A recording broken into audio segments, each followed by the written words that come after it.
안녕하십니까? 잘 지내셨어요? 네. 이 시간 우리 베드로전서 세 번째 말씀 제목은 산 돌이신 예수께 나아가라입니다. 우리 제목을 한번 해볼까요? 시작. 산 돌이신 예수께 나아가라. 요절은 2장 4절인데 베드로전서 2장 4절 함께 읽겠습니다. 시작. 하나님께는 버림받아 되었으나 하나님께는 택하심을 입은 보배로운 산 돌이신 예수께 나아가. 기도하겠습니다. 은혜로 오신 하나님 아버지, 이 시간 저희가 살아계신 하나님께 예배드릴 수 있는 은혜를 주셔서 감사를 드립니다. 저희 예배를 통해서 하나님께서 영광을 받으시옵소서. 또 예배드리는 우리의 허다한 죄와 허물을 용서하여 주시고 우리에게 생명의 말씀을 주시기를 기도합니다. 하나님의 말씀이 우리에게 생명이 되고 빛이 되고 또 양식이 되고 내적인 힘이 되게 하여 주시기를 간절히 기도합니다.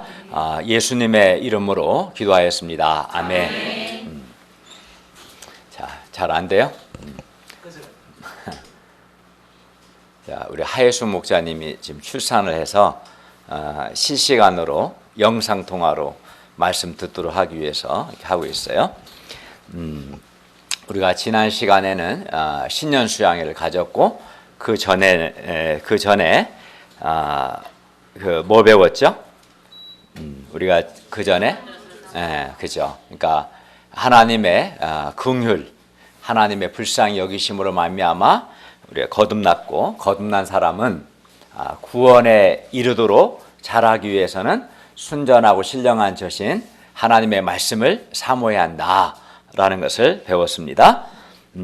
베드로는 이제 거듭난 사람은 보배로운 산돌이신 예수님께 나아가야 한다라고 말합니다. 그러니까 지난 시간에는 순전하고 신령한 저신 하나님의 말씀을 사모함으로 구원에 이르도록 자라야 한다라고 말씀했다면 또 2장 4절부터 10절에서는 보배로운 산돌이신 예수님께 나아가야 한다 이렇게 말씀합니다.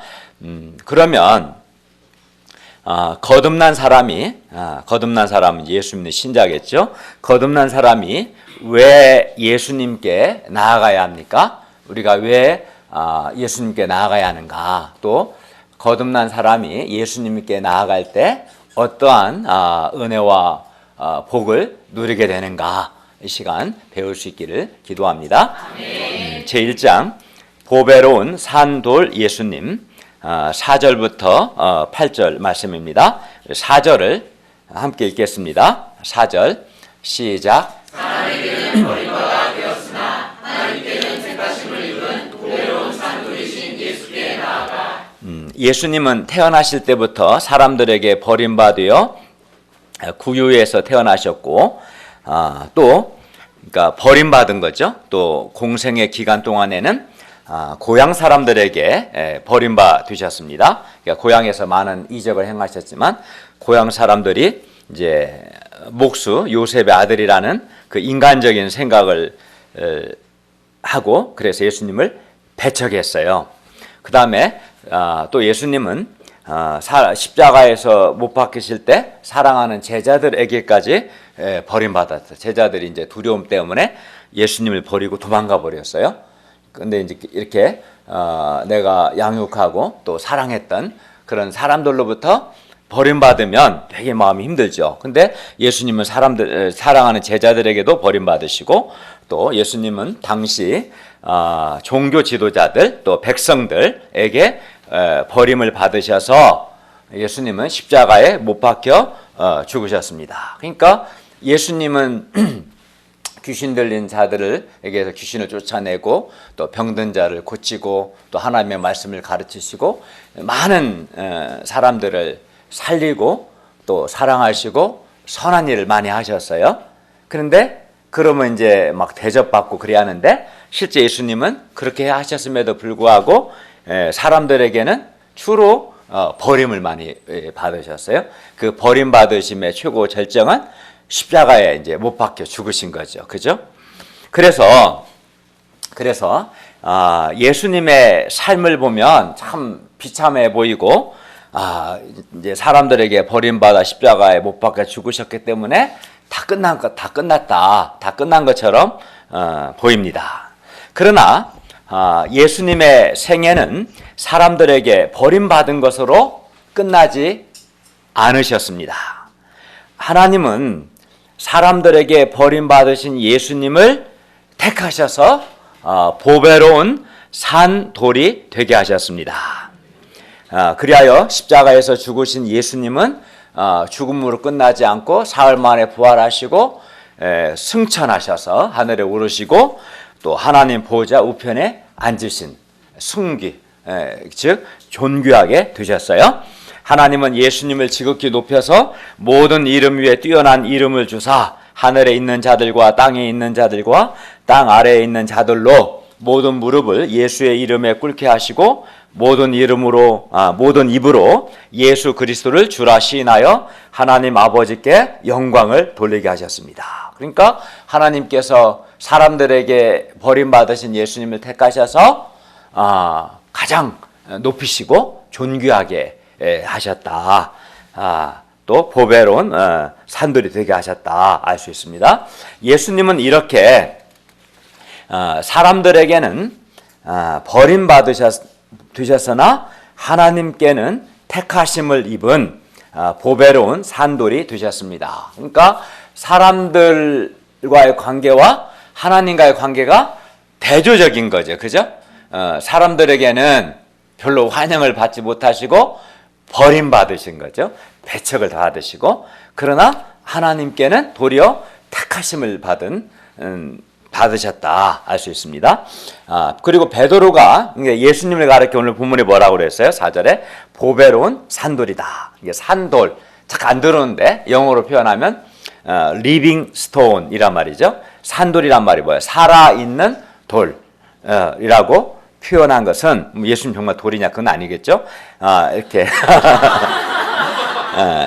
돌이라는 단어를 쓴 것은 이사야서에 있는 그 돌의 이미지를 그대로 가져오기 위한 것이고, 예를 들어서 이제 예수님께서 여기 보면 이제 신령한 집이라는 표현이 나오거든요. 근데 여기서 신령한 집은 하나님의 새 성전, 그러니까 구약의 돌들로 된 옛 성전과 구별해서 하나님의 새 성전을 가리키는 표현이에요. 신령한 집은 하나님의 새 성전, 또 오늘날 우리의 교회 공동체를 가리켜서 신령한 집이라고 했는데, 이러한 하나님의 신령한 집의 모퉁이돌은 기초가 되는 돌을 가리키는데, 예수님이 신령한 집, 하나님의 새 성전의 모퉁이돌이 되시기 때문에 이제 보배로운 돌이다라고 표현한 거예요. 이해가요?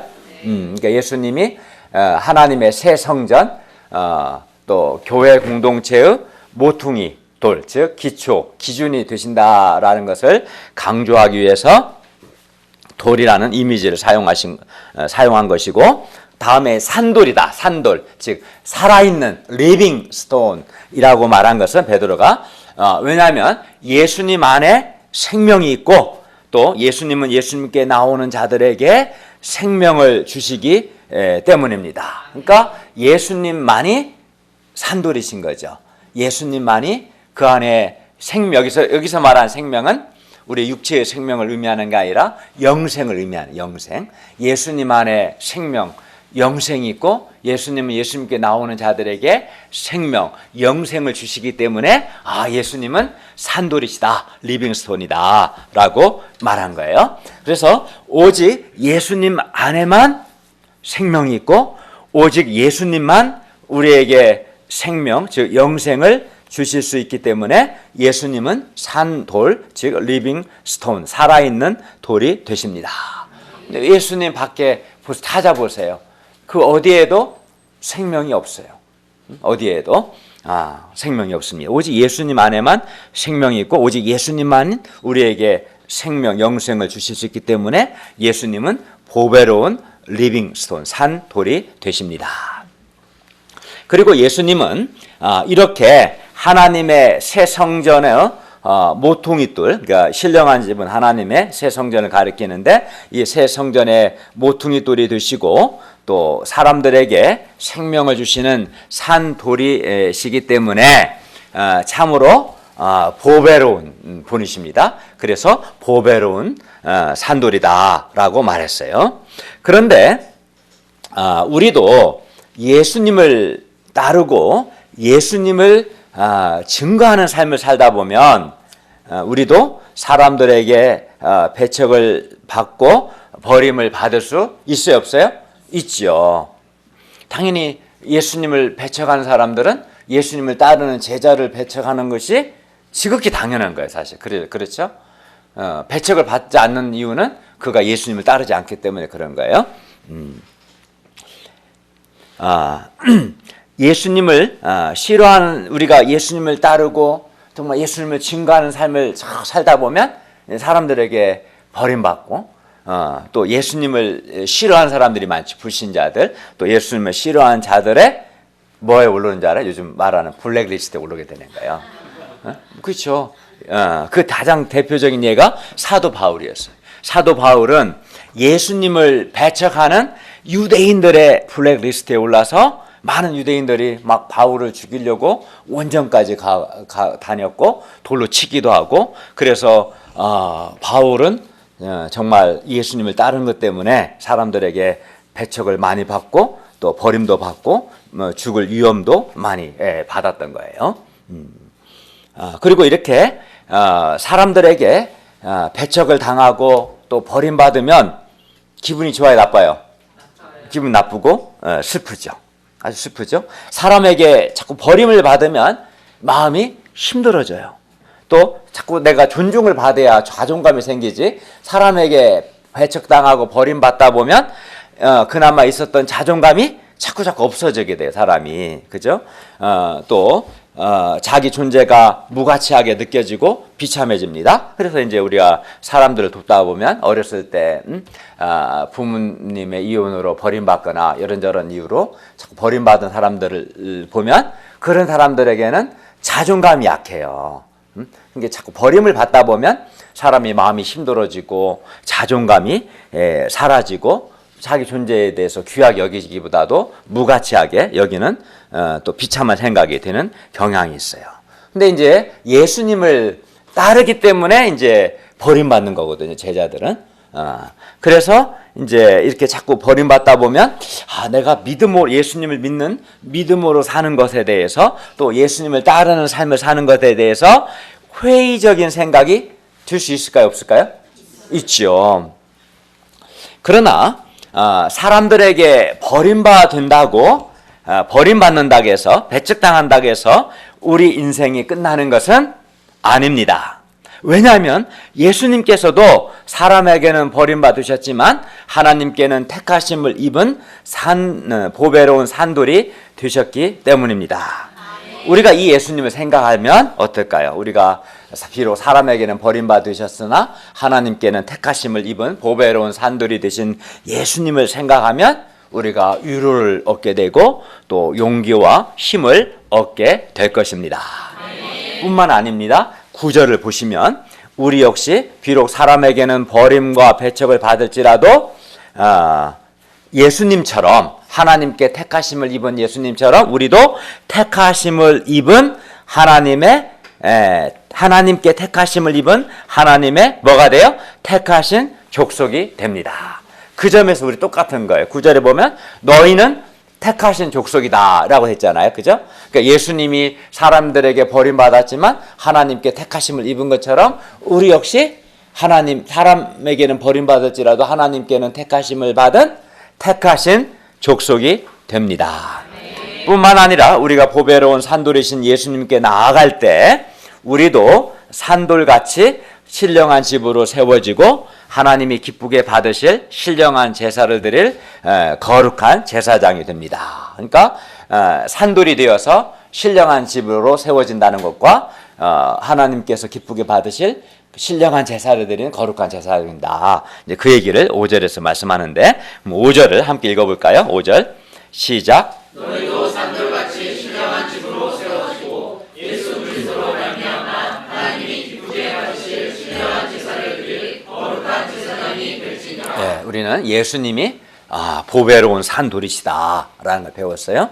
그래서 예수님이 산돌이시기 때문에 오직 예수님 안에만 생명이 있고 또 예수님께 나오는 사람에게 생명, 즉 영생을 주십니다. 따라서 우리가 보배로운 산돌이신, 즉 보배로운 리빙스톤이신 예수님께 나아가면 우리도 뭐가 돼요? 산돌이 되는 거죠.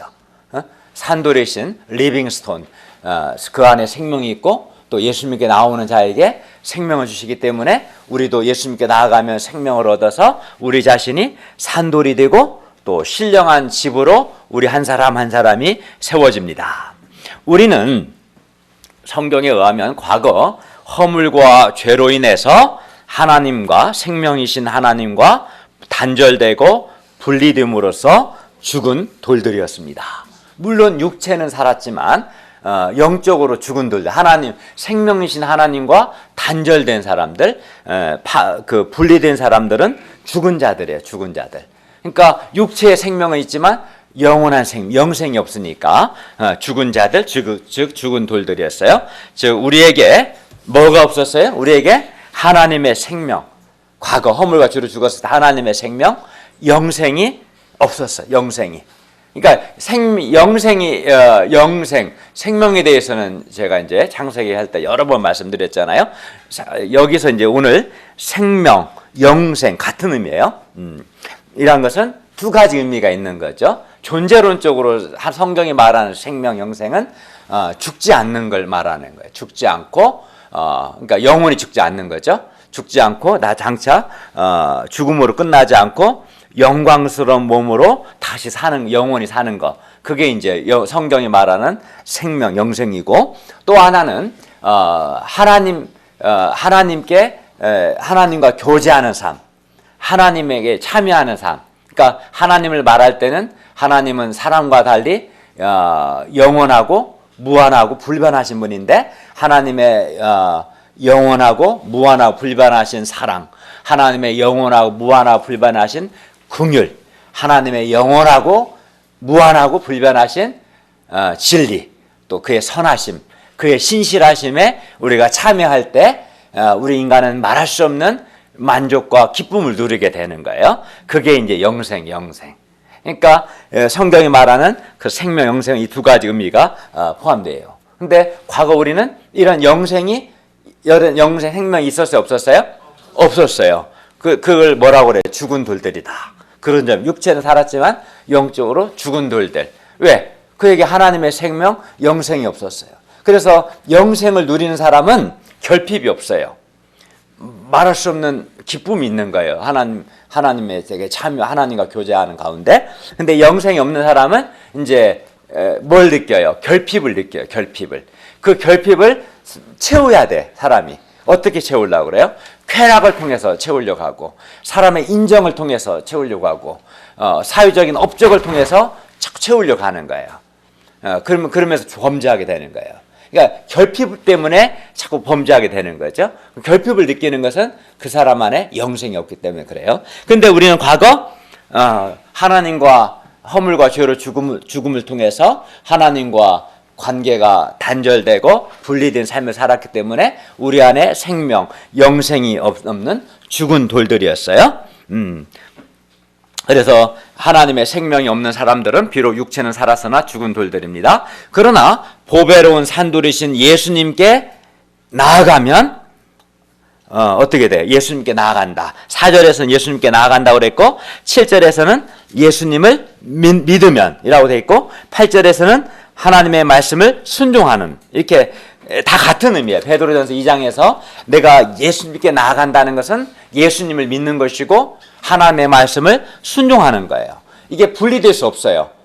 예수님께 나아가는데 예수 안 믿는다, 이건 말이 안 되는 거예요. 예수님 믿는데 말씀 불순종한다, 이것도 말이 안 되는 거예요. 이게 바꿔 쓰는 거예요. 내가 예수님께 나아간다는 것은 예수님을 믿는 것이고 하나님 말씀 순종하는, 이렇게 예수님께 나아갈 때 우리는 어떻게 돼요? 여기 보면 산돌이 된다고 했잖아요. 어떤 산돌? 하나님의 생명, 하나님의 영생을 소유한 산돌들이 됩니다. 그리고 이는 놀라운 은혜입니다. 왜? 죽은 돌들이 산돌들이 되는 것이기 때문에 이는 큰 은혜죠. 영생을 소유하게 되는 거예요. 그러니까 우리는 예수님께 나아가야겠어요? 안 나아가겠어요? 예수님께 나아가지 않으면 그 사람은 사회적으로 아무리 많은 것을 얻고 성공했을지라도 한마디로 뭐예요? 죽은 돌들인 거죠. 그에게 영생이 없는 거죠. 하나님이 주신 참된 기쁨과 만족이 없는 거죠. 그는 결핍을 느낄 수밖에 없는 거죠. 그래서 끊임없이 세속적인 것을 통해서 결핍을 채우려고 하지만 채워지지 않은 거예요, 사실은. 그러나 우리가 단지 예수님께 나아가면, 단지 예수님을 믿으면 우리는 산돌이 됩니다. 영생을 소유한 산돌들이 되기 때문에 이는 큰 은혜입니다.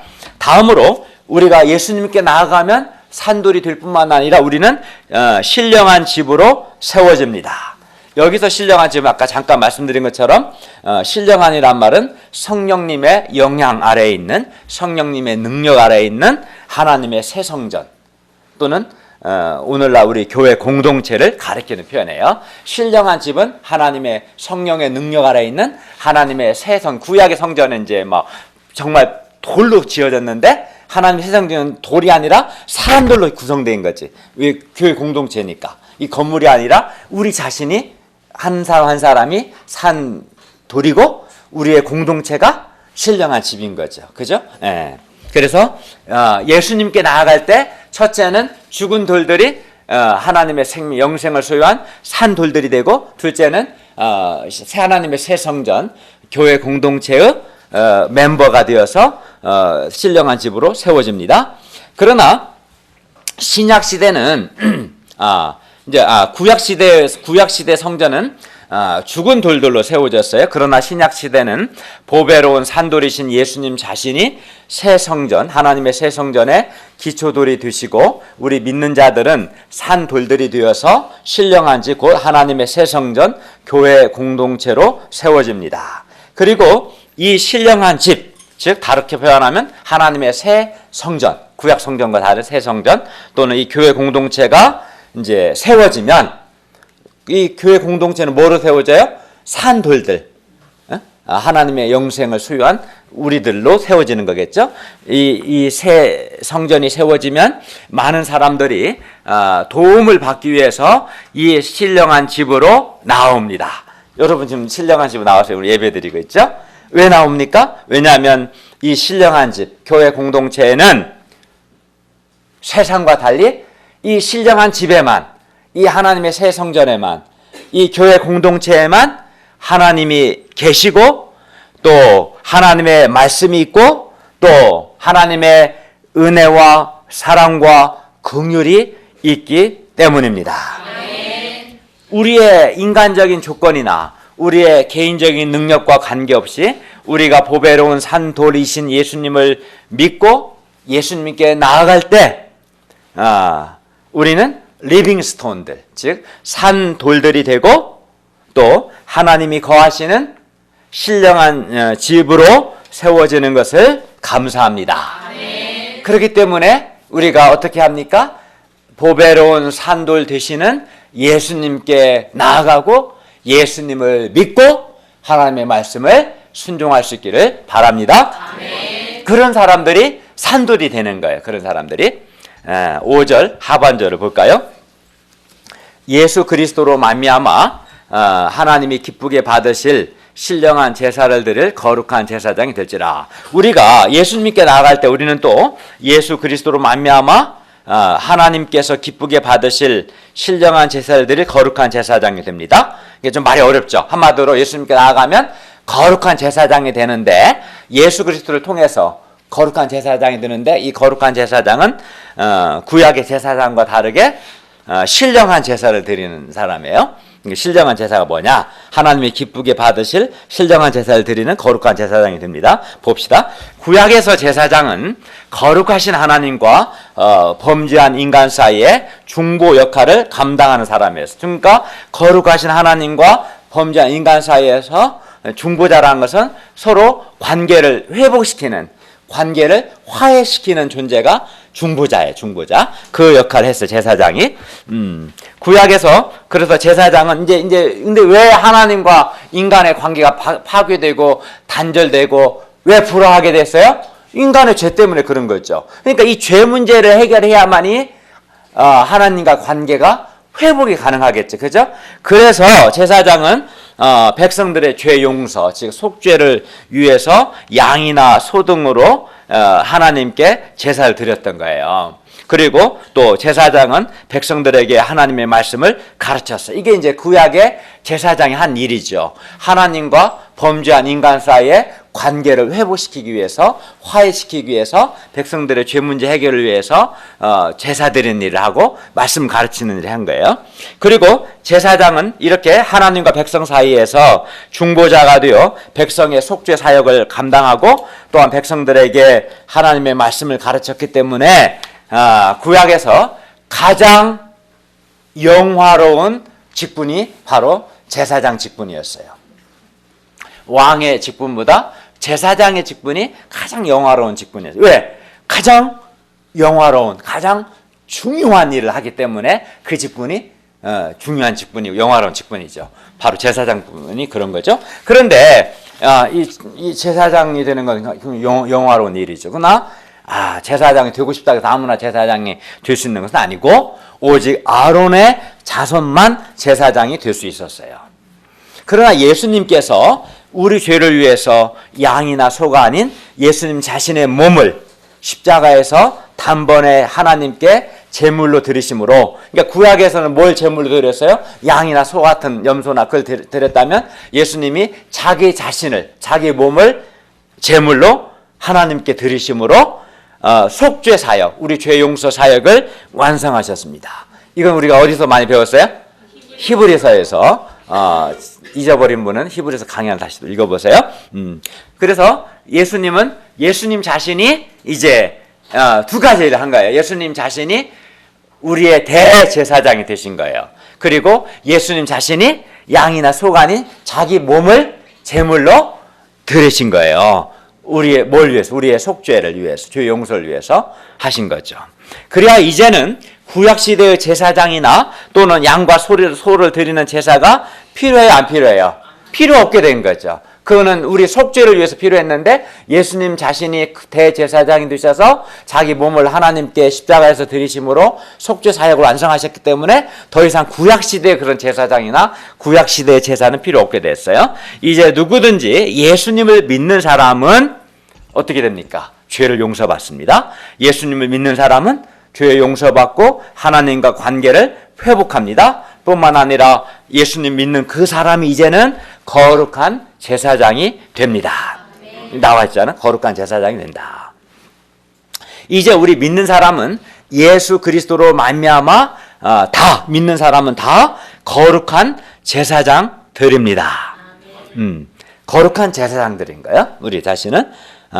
그리고 거룩한 제사장이 하는 일은 이제 구약의 제사장과 달리 우리 신약시대 거룩한 제사장이 하는 일은 하나님이 기쁘게 받으실 신령한 제사를 드리는 거예요. 구약의 제사장은 신령한 제사를 드린 게 아니라 뭘 드렸어요? 양이나 소나 그런 제물을 드렸지만 신약의 거룩한 제사장은 신령한 제사를 드려요. 하나님은 신령한 제사를 기뻐하시는데, 그러면 여기서 신령한 제사란 뭘까요? 신령한 제사란 양과 소가 아닌 우리의 삶 전체를, 우리 자신과 우리의 삶 전체를 하나님께서 기뻐하시는 거룩한 산 제물로 드리는 제사입니다. 이게 신령한 제사예요. 산 제사, 제물 드린다는 말은 구약에서 제사는 양이나 소를 잡아서 죽여서 그걸 드렸다면 우리를 죽이는 게 아니라 우리는 살아있는 상태로, 우리 살아있잖아요. 살아있는 우리 자신과 우리의 삶이 하나님께 드리는 제물이 된다. 그런 의미에서 우리는 죽은 제물에 산 제물이에요. 우리 자신, 우리 살아있는 우리 삶이 하나님께 드리는 아름다운 제물이니까 산제사죠. 이게 신령한 제사인 거예요, 이게. 그러니까 우리 자신과 우리의 삶이 하나님께 드리는 뭐예요? 제물인 것이죠. 그래서 산제물이다, 살아있는 제물이다 라고 말합니다. 우리가 주와 복음을 위해서 드리는 모든 사랑의 수고와 섬김과 희생과 헌신이 바로 하나님이 기쁘게 받으시는 뭐예요? 산 제물이고 신령한 제사인 거예요. 이제 좀 이해 가요? 그러니까 구약의 제사장과 달리 우리는 뭐예요? 거룩한 제사장이고, 거룩한 제사장은 신령한 제사를 드리고, 신령한 제사의 핵심은 양과 소가 아니라 우리 자신과 우리의 삶을 살아있는 상태로 하나님께 드리는 것이죠. 그리고 하나님은 이러한 신령한 제사를 기쁘게 받으십니다. 그렇죠? 그래서 거룩한 제사장은 이렇게, 거룩한 제사장은 자기 자신과 자신의 삶을 하나님이 기뻐하시는 거룩한 산 제물로 하나님께 드립니다. 근데 뿐만 아니라 거룩한 제사장은 죄로 죽어가는 사람들에게 복음의 말씀을 전함으로 그 사람도 예수님을 믿고 또 구원받고 하나님을 섬기는 믿음의 사람이 되도록 돕습니다. 그러니까 두 가지를 하는 거죠. 거룩한 제사장은 자기 자신을, 자신의 삶을 하나님께 살아있는 제물로 드리는 거죠. 그리고 다른 사람들에게도 복음의 말씀을 전함으로 그가 구원받고 하나님을 섬기는 믿음의 사람이 되도록 그 사람을 하나님께 살아있는 제물로 드리는 거죠. 두 가지를 다 드려야 하는 거죠. 바울은 그리고 이러한 거룩한 제사장을 구약의 제사장과 구별해서 복음의 제사장이라고 불렀어요. 같은 의미인 거예요. 그러니까 거룩한 제사장이나 복음의 제사장 같습니다. 그리고 하나님께서는 이렇게 거룩한 제사장, 복음의 제사장이 드리는 이러한 신령한 제사를 하나님은 기뻐하십니다. 그러니까 우리 자신이 하나님께 드리는 살아있는 제물로 우리 자신을 드리는, 그러니까 살아있는 제물을 드린다는 것은 나 자신과 나의 삶이 정말 하나님을 사랑하고 하나님을 기쁘시게 하고 하나님을 위해서, 하나님이 기뻐하시는 일을 위해서 수고하고 섬기고 희생하는 삶을 사는 것, 이게 바로 산제사인 거죠. 그리고 그러한 산제사를 하나님은 기뻐하십니다. 거룩한 제사장은 죄로 죽어가는 사람들을 하나님께로 인도하는 가장 귀하고 영광스러운 직분입니다. 거룩한 제사장이 없으면 구원 역사 일어나지 않습니다. 굉장히 중요한 거, 거룩한 제사장은 구약의 제사장 못지않게 그 이상으로 우리가 예수 그리스도로 말미암아 죄를 용서받고 거룩한 제사장이 된 것은 참으로 큰 은혜고 특권입니다. 우리를 구원하시고 신령한 제사를 드리는 거룩한 제사장 되게 하신 하나님께 감사와 찬송을 드립니다.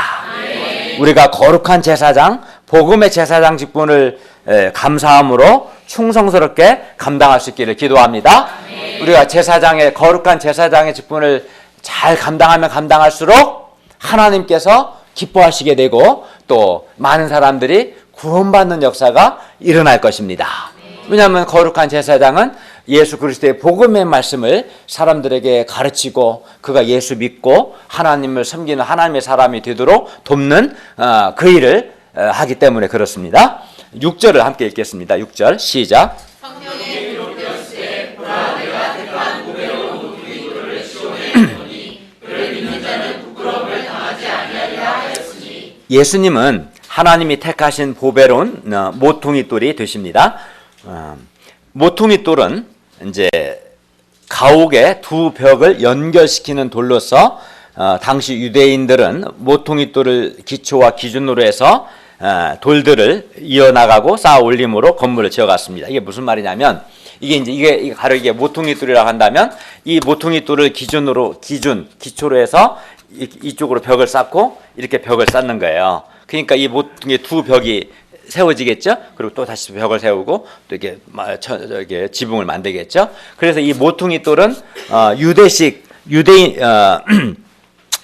건축에 있어서 이 모퉁이 돌은 건물에 뭐가 되겠어요? 기초가 되고 기준이 되는 돌을 의미하는 거예요. 그게 이제 모퉁이 돌의 의미입니다. 하나님께서는 사람들이 버린 예수님을 택하셔서 보배로운 모퉁이 돌로 사용하셨어요. 그러므로 예수님은 우리 인생의 기초가 되시고 구원의 기초가 되는 보배로운 모퉁이 돌이 되십니다. 그러니까 모퉁이 돌을 기준으로 해서 건물을 지어야 돼요.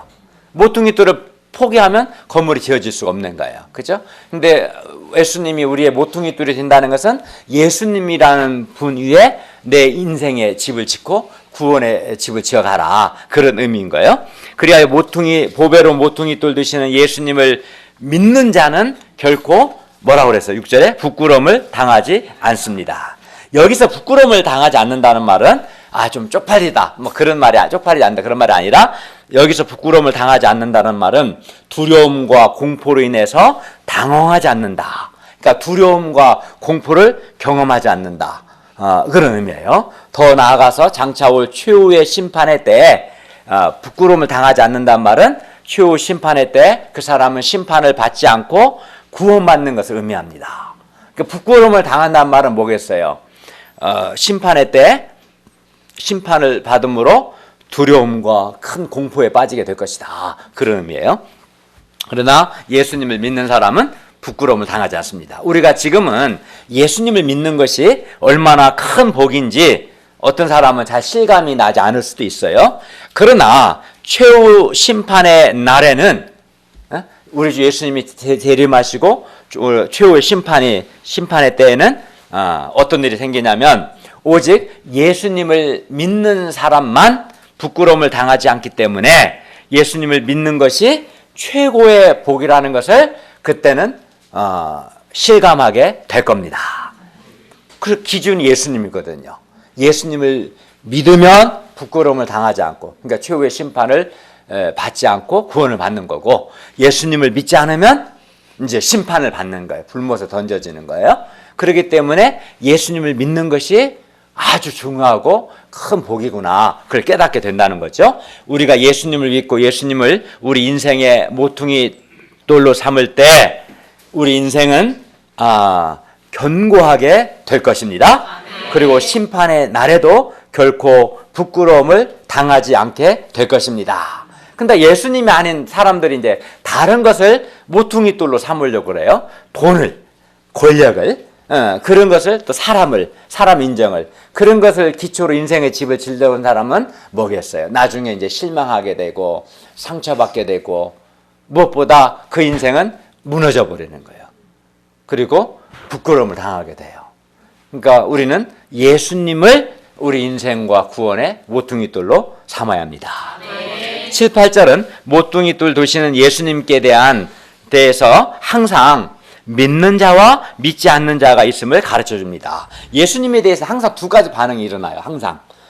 그리고 예수님을 믿는 자에게는 보배가 되시지만 예수님을 믿지 아니하는 사람에게는 부딪히는 돌과 걸려 넘어지게 하는 바위, 즉 심판의 돌이 되십니다. 그러니까 예수님을 믿느냐 믿지 않느냐가 구원과 심판의 기준이 되는 것이죠. 7, 8절을 다 함께 읽겠습니다. 시작. 그러므로 믿는 너희에게는 보배나 믿지 아니하는 자에게는 저주자들이 걸린 그 돌이 모퉁이의 머릿돌이 되고 또한 부딪히는 돌과 걸려 넘어지게 하는 바위가 되었다 하였느니라. 그들의 말씀을 순종하지 아니함으로 넘어지나니 이는 그들을 이렇게 정하신 것이라. 예수님은 믿는 자에게는 보배가 된다고 하셨어요. 반면 예수님을 믿지 않는 자에게는 부딪히는 돌과 걸려 넘어지게 하는 바위, 즉 심판의 돌이 됩니다. 그러니까 믿지 않는 자들은 뭐라고 했어요? 반드시 넘어진다라고 말씀했어요. 그들이 말씀을 순종하지 아니하기 때문에 넘어집니다. 그들은 또 부끄러움을 당합니다. 그러므로 예수님을 믿는 것이 아주 중요합니다. 우리가 예수님을 믿고 예수님께 나아가 산 돌들이 되고 또 신령한 집으로 세워지고 거룩한 제사장이 되기를 기도합니다. 그리고 부끄러움을 당하지 않을 뿐만 아니라 우리 인생이 견고하게 되기를 기도합니다. 제2장 하나님의 아름다운 덕을 선포하라. 9절과 10절 말씀입니다. 우리 9절과 10절을 다 함께 읽겠습니다. 9절을 자매들이 10절을 형제들이 읽겠습니다. 시작. 그러나 너희는 택하신 족속이요 왕같은 제사장들이요 거룩한 나라요 그의 소유가 된 백성이니 이는 너희를 어두운 데서 불러내어 그의 기이한 빛에 들어가게 하신 이의 아름다운 덕을 선포하게 하려 하심이라. 너희가 전에는 백성이 아니더니 이제는 하나님의 백성이요 전에는 긍휼을 얻지 못하였더니 이제는 긍휼을 얻은 자니라. 네.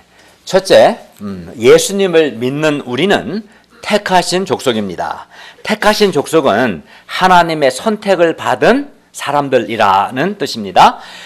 그리고 우리가 선택받은 것은 무슨 자격이 있어서나 또는 우리가 의로워서가 아니라 하나님께서 다만 우리를 긍휼히 여기셨기 때문에 그렇습니다. 그렇기 때문에 우리가 택하신 족속이 된 것은 은혜인 거죠.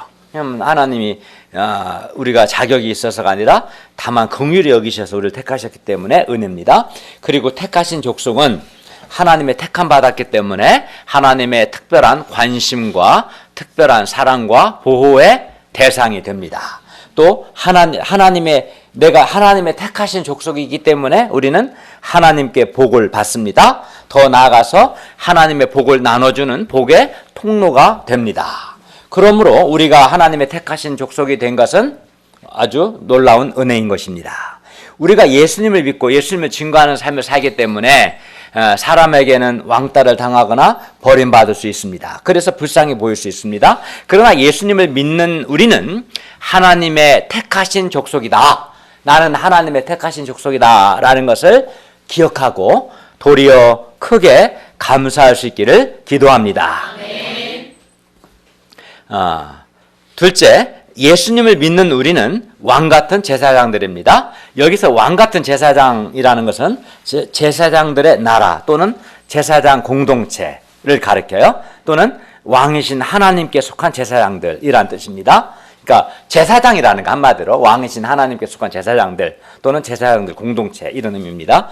구약에서 우리가 본 것처럼 제사장 직분은 가장 영화로운 직분이었습니다. 그런데 우리는 앞에서 살펴본 것처럼 예수님 덕분에 우리는 왕이신 하나님께 속한 거룩한 제사장 또 뭐라고 그랬어요?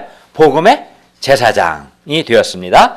그러므로 우리가 우리의 제사장 직분을 귀하고 영광스럽게 여기기를 바랍니다.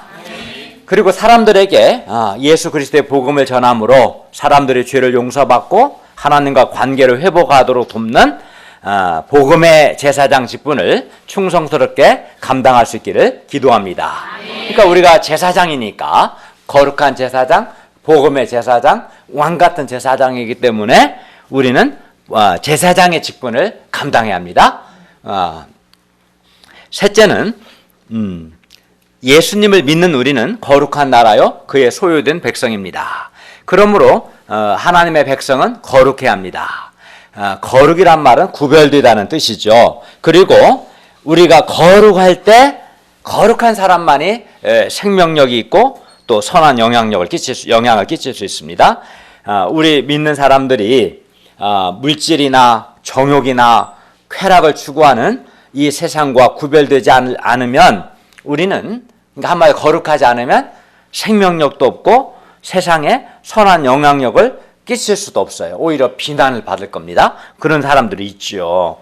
우리가 거룩함을 지키면 반면 우리가 거룩함을 지키면 때로는 핍박을 받을 수 있어요. 그렇지만 거룩함을 지키면 생명력이 있고 또 세상을 향해서도 선한 영향을 끼칠 수 있습니다.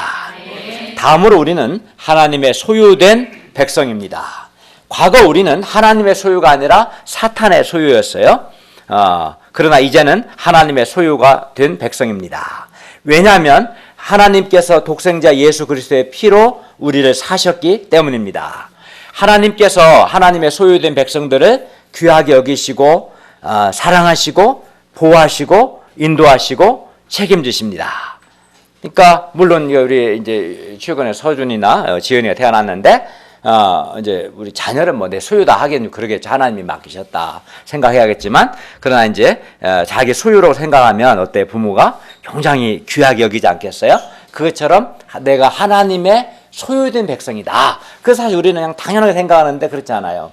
하나님이 나를 하나님의 소유로 삼으셨다.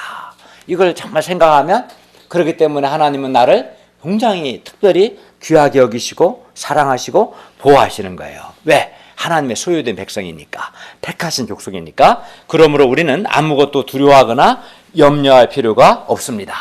근데 우리가 종종 내가 하나님의 택하신 족속이다 또는 하나님의 소유된 백성이다 라는 사실을 잊어버릴 때가 많은 거예요.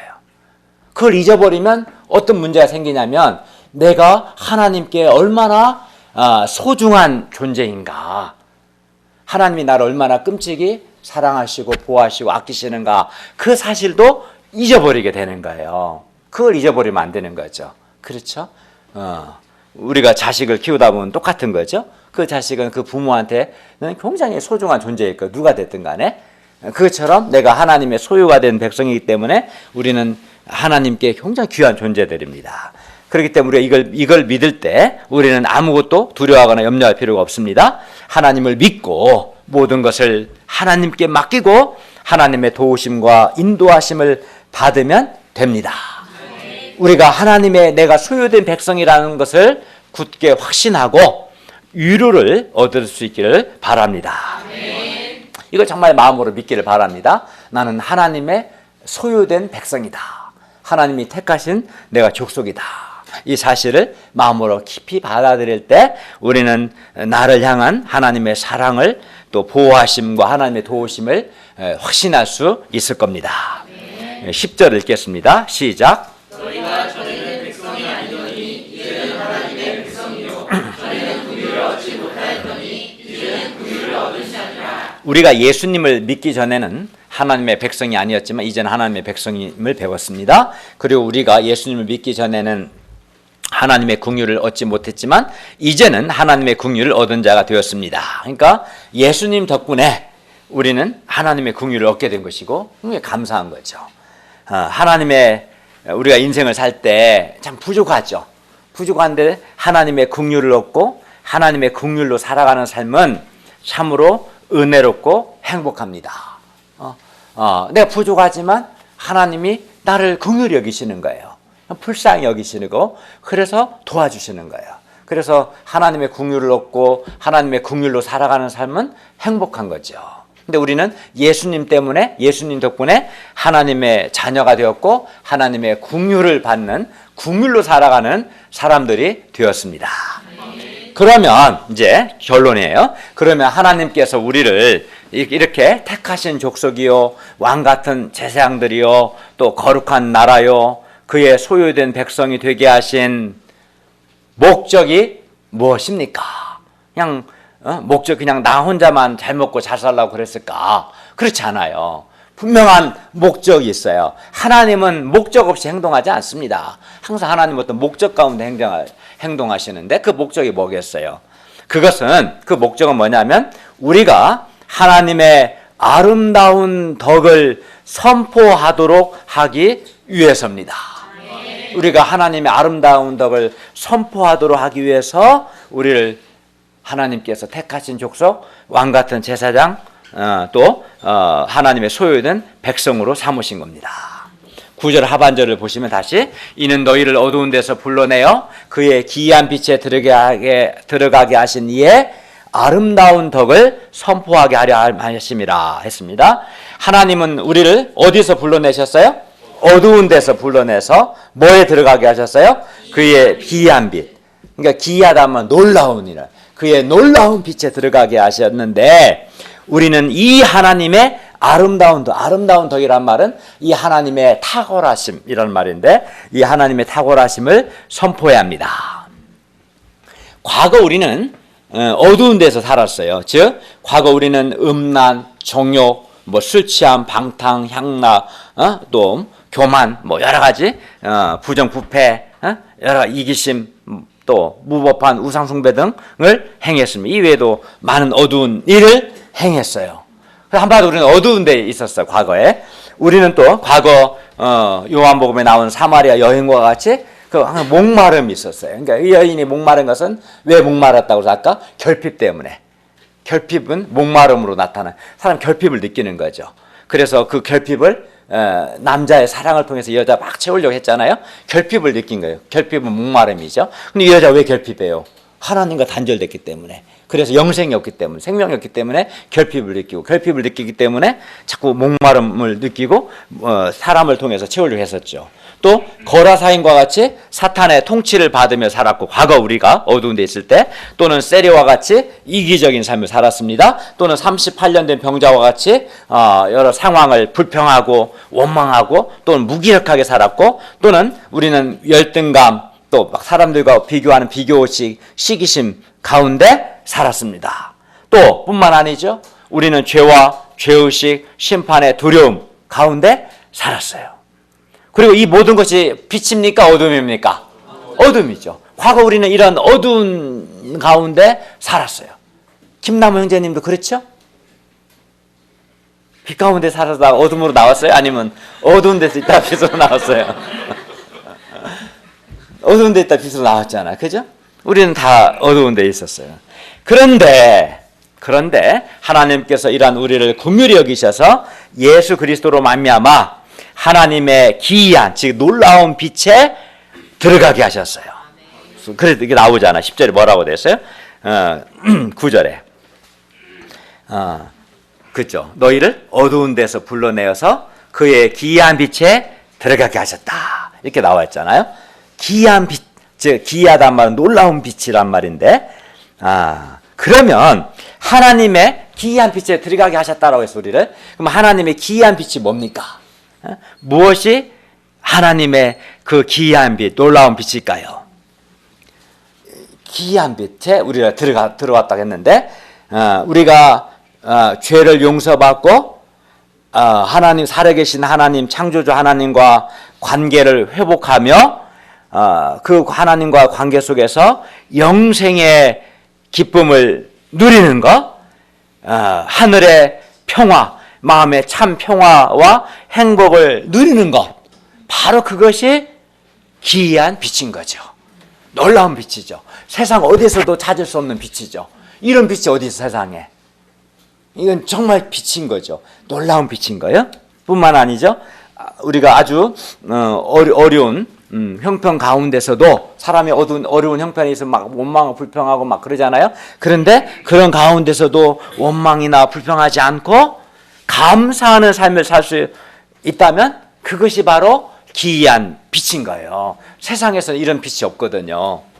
또 더 이상 다른 사람과 비교하지 않고 하나님 앞에서 자존감을 가지고 또 비교하지 않고 절대적인 삶을 우리가 살 수 있다면 살 수 있는 것, 이것이 바로 또 기이한 빛인 거죠.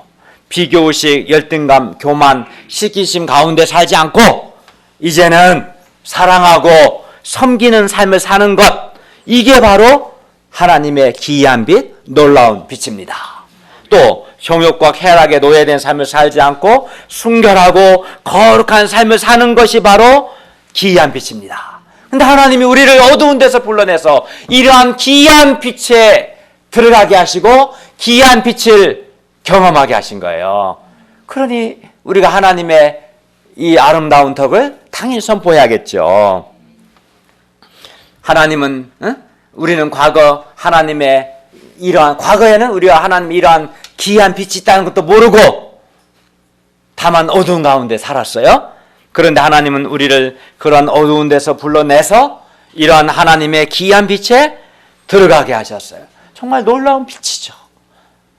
그러니까 예수 믿는 사람은 이러한 기이한 빛 가운데서 살아야지 여전히 어두운 데 살면 안 되는 거죠. 여전히 정욕적이고 세속적이고 미워하고 시기하고 그거는 어두움이지 빛이 아닙니다. 어두운 데서 불러냈어요. 기이한 빛을 보여주시고 빛 가운데 살도록. 네.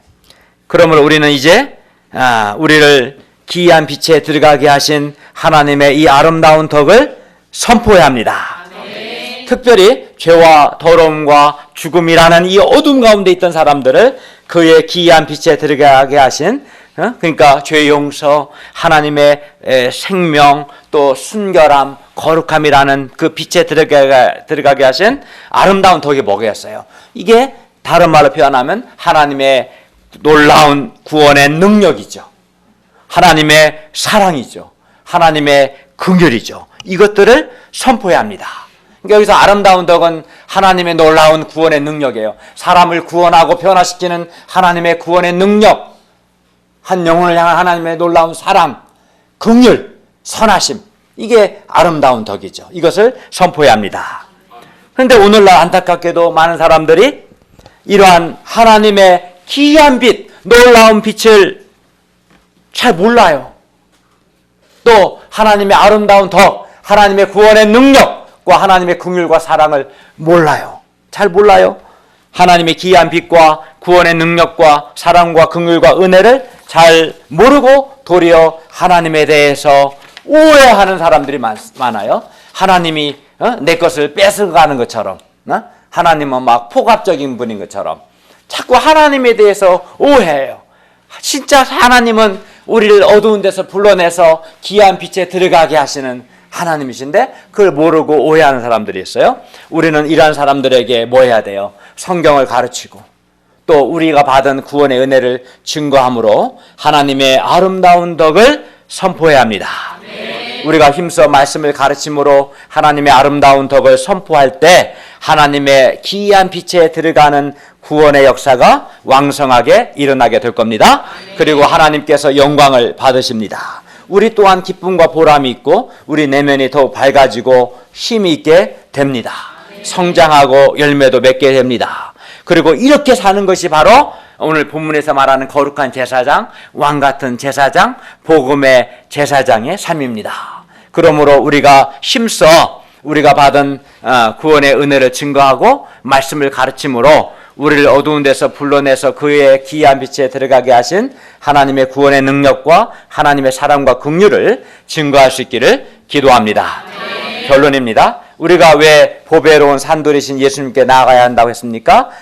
우리가 예수님께 나아갈 때 우리가 산돌이 되어서 하나님의 새 성전으로 세워지고 하나님이 기쁘게 받으실 신령한 제사를 드릴 거룩한 제사장, 왕같은 제사장이 되기 때문입니다. 또 우리가 예수님께 나아가야 우리가 예수님을 믿을 때 부끄러움을 당하지 않을 뿐만 아니라 우리 인생의 집이 견고하게 되고 무엇보다 하나님의 택하신 족속이요 그의 소유된 백성의 그 은혜와 복을 누리게 되기 때문입니다. 또 우리가 예수님께 나아가야 하나님의 그 기이한 빛에 들어가게 되기 때문입니다.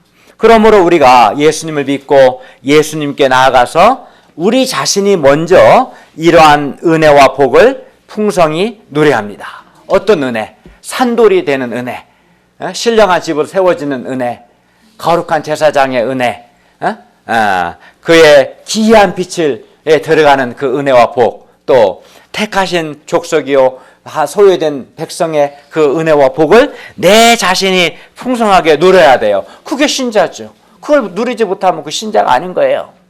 여전히 어두운 데 사는 자는 신자가 아닌 거예요. 내 자신이 먼저 우리에게 예수님께 나아가서 예수님을 믿고 말씀을 순종함으로 산돌이 되고 우리에게 주어진 이 놀라운 은혜와 복들을 풍성하게 누려야 합니다. 그리고 거기서 끝나면 안 되고 더 나아가서 이러한 은혜와 복, 우리에게 이러한 은혜와 복을 주신 하나님의 아름다운 덕, 즉 하나님의 이 구원의 능력, 하나님의 긍휼과 사랑과 은혜를 우리가 선포할 수 있기를 기도합니다. 어떻게 선포합니까? 먼저는 우리 자신이 받은 구원의 은혜를 사람들에게 증거하고 무엇보다 기록된 하나님의 말씀을 가르치는 것을 통해서 하나님의 아름다운 덕을 선포할 수 있기를 기도합니다. 우리 말씀을 통해 볼 때 내가 예수 믿는 신자가 된 게 큰 은혜고 놀라운 축복인 것이 확신이 돼요? 네. 그렇죠. 우리가 먼저는 예수 믿는 신자로서 정말 산돌이 되고 영생을 누리고 그죠? 또 거룩한 제사장, 왕같은 제사장의 복을 누리고 또 그의 소유된 백성의 복을 누리고 내가 어두운 데서 이제 그 하나님의 기이한 빛을 누리고 또 하나님의 구원의 능력을 체험하고 하나님의 사랑과 은혜와 긍휼을 우리가 먼저 체험하고 풍성하게 누린 다음에 이걸 또 이제 확신 있게 사람들에게 선포할 수 있기를 바랍니다. 기도하겠습니다. 은혜로우신 주님, 오늘 말씀을 통해서 우리가 예수님께 나갈 때 우리에게 어떤 은혜와 복이 주어지는가 가르쳐 주셔서 감사합니다. 과거 우리는 하나님을 잘 모르고 오해하고 어두운 데 있었는데 이런 우리를 불러내셔서 하나님의 기이한 빛을 알게 하시고 그 빛에 들어가게 하셔서 빛 가운데 살게 하시고 또 하나님의 소유된 백성의 복을 은혜를 누리게 하셔서 감사합니다. 이제는 우리도 이 은혜에 감사해서 거룩한 제사장, 왕같은 제사장, 복음의 제사장으로서 하나님의 아름다운 덕, 하나님의 놀라운 구원의 능력과 하나님의 사랑과 은혜를 선포하는 삶을 살게 하여 주시옵소서. 예수님의 이름으로 기도하였습니다. 아멘.